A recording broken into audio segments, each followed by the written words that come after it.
भारतीय संस्कृतीत सण उत्सवांना विशेष महत्त्व आहे। या सण उत्सवातून आपली समृद्धी, परंपरा आणि श्रद्धा दिसून येते। नुकताच पोळा हा सण मोठ्या उत्साहात पार पडला आणि आता सर्वांनाच लाडक्या बाप्पाच्या आगमनाची उत्सुकता लागली आहे।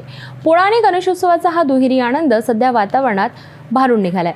शेतकऱ्यांसाठी बैल हा एक केवळ प्राणी नसून तो त्यांचा खरा सोबती आणि अन्नदाता आहे। या श्रद्धेपोटी शेतकरी पोळा हा उत्सव मोठ्या उत्साहात साजरा करतात। पोळ्याच्या दिवशी बैलांना सजवून त्यांची पूजा केली जाते। हा सण शेतकऱ्यांच्या श्रमाचा आणि बैलांप्रती असलेल्या कृतज्ञतेचा प्रतीक आहे।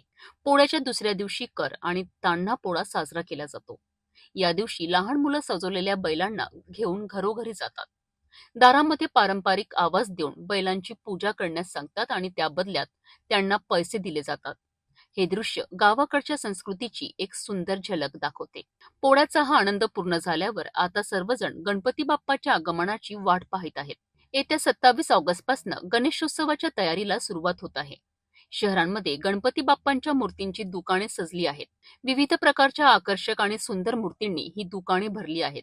अनेक ठिकाणी बाप्पांच्या मूर्ती पर्यावरणपूरक मातीपासून बनवल्या आहेत, तर काही ठिकाणी बाप्पांच्या मूर्तींना आधुनिक रूप देण्यात आले आहेत। प्रत्येक जण आपल्या लाडक्या बाप्पाला घरी आणण्याकरिता आतुर आहेत। एकंदरीत पोळ्याच्या पारंपरिक उत्साहानंतर आता गणेशोत्सवाच्या आनंदाची लाट येऊ घातली आहे। हे दोन्ही सण आपल्याला निसर्गाशी आणि श्रद्धेशी असलेले आपले नाते अधिक दृढ करतात। बाप्पाच्या आगमनाने संपूर्ण वातावरण भक्तिमय होणार आहे।